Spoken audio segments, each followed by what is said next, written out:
No, but I'm listening to y'all sit here and talk about that lady that did not want to go on a coffee date and trying to tell her that she needs to be going on coffee dates because she must not get asked out often.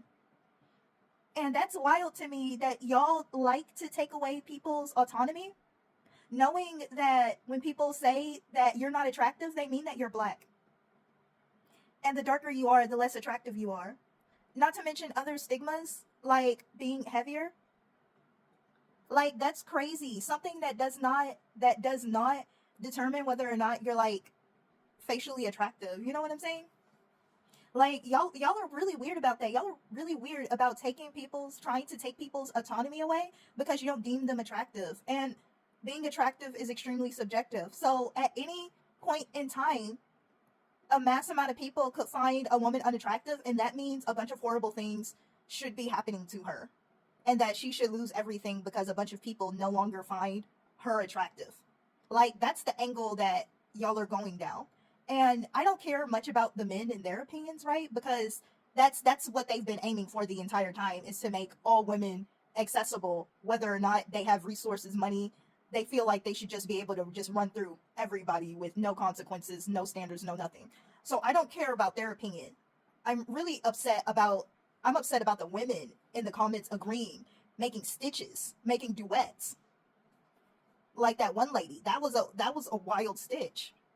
That was like a wild stitch. I'm like, do you realize that they talking about you? You included in this.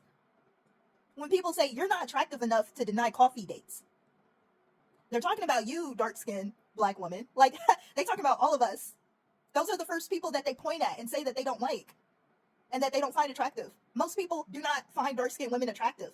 Again, you could look at like any dark skinned woman that's super attractive. I would say Alandria from Love Island or Shelly. And those would be the first women that they would say, oh, you're unattractive. And it's because of the color of their skin. You know what I'm saying? They're talking about you.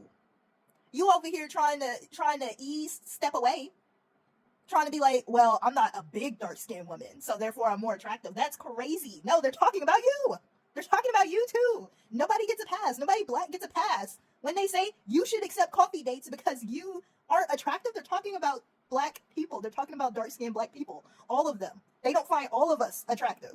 You might get a step up, but it's all of us, baby.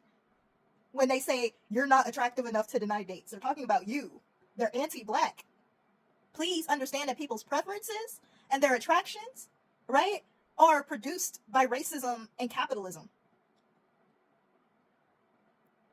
People be thinking they get one step away. Well, I'm not a big dark skin, or I'm not a disabled dark skin woman. Oh, I'm not like I'm light skinned. I'm barely even black, so I'm not included in this conversation.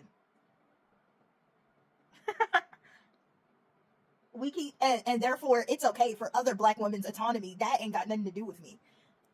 I am so stressed. I'm gonna do it today. I'm gonna bleach my eyebrows. I'm gonna do it.